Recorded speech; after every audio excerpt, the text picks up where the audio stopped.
زه یو څو خبرې وکړم چې زموږ کوم احتجاج روان دی ګرانۍ خلاف نو په دې موږ ځان پوه کړو نن سبا سیاسي کلچر چې کوم دی هغه چې شوي دي روان دی موږ د ملي رهبر عطا خان شیرګو په هدایاتو باندې دلته روتیو هغه وایي چې تاسو اوړه ډېر زیات ګران شوي دي دا غشونه وتي دي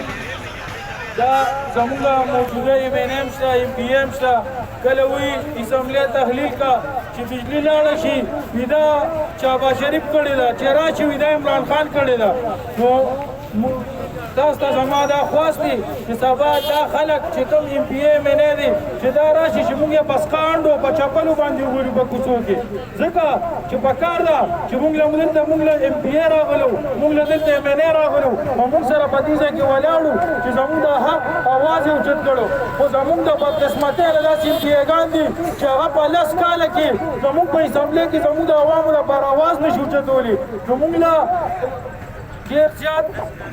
تکلیف راځي چې موږ داسې ایم پی ایګان منتخب کړي دي چې هغوی موږ له په اسمبلی کې اواز نشي اوچتولی نو موږ به د هغوی به زموږ د اوړو د غوړو د پټرولو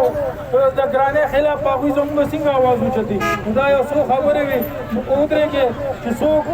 انتظامیه دلته نه راغلي نو موږ به هغې پورې ولاړو والسلام